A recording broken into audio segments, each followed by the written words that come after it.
Morning dear students, আজ আমি বইয়ের কোনো অঙ্ক করাবো না। আজকে আমি সব রকম অঙ্ক মিলিয়ে প্র্যাকটিস করতে দেব।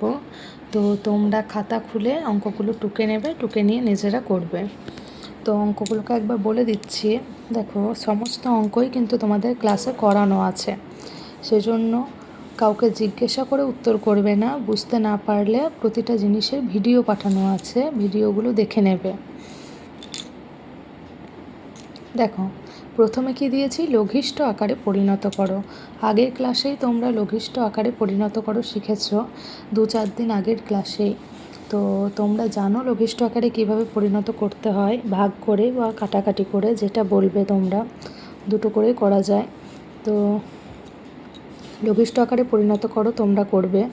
প্রথম অঙ্কটা কী দেওয়া আছে, 21/28, তারপরে 33/55, 6/18, তারপরে 15/30। এই চারটে লঘিষ্ঠ আকারে পরিণত করতে দিয়েছি। লঘিষ্ঠ শব্দের অর্থ কী ছিল?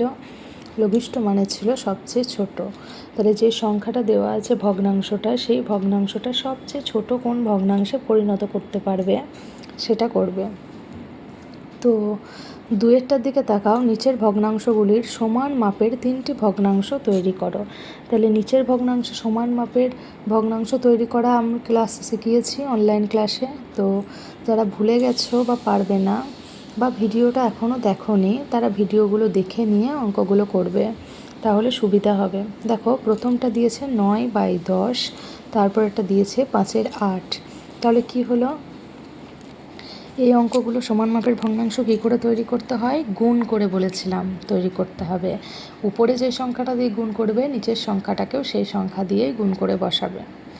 তারপরে নিচের সংখ্যাগুলির লসাগু নির্ণয় করো। লসাগু তোমরা ক্লাসে শিখেছ, অনলাইন ক্লাসে নয়, ওটা তোমরা স্কুলেই শিখেছ।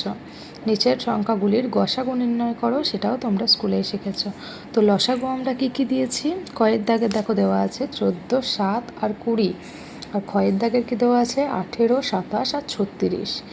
আর 4-এর দাগের অঙ্কে কী আছে গসাগুতে 20 আর 28, আর ক্ষয়ে দেওয়া আছে 78 আর 91। সো এগুলো অঙ্কগুলো খাতায় টুকবে, টুকে উত্তরগুলো করবে।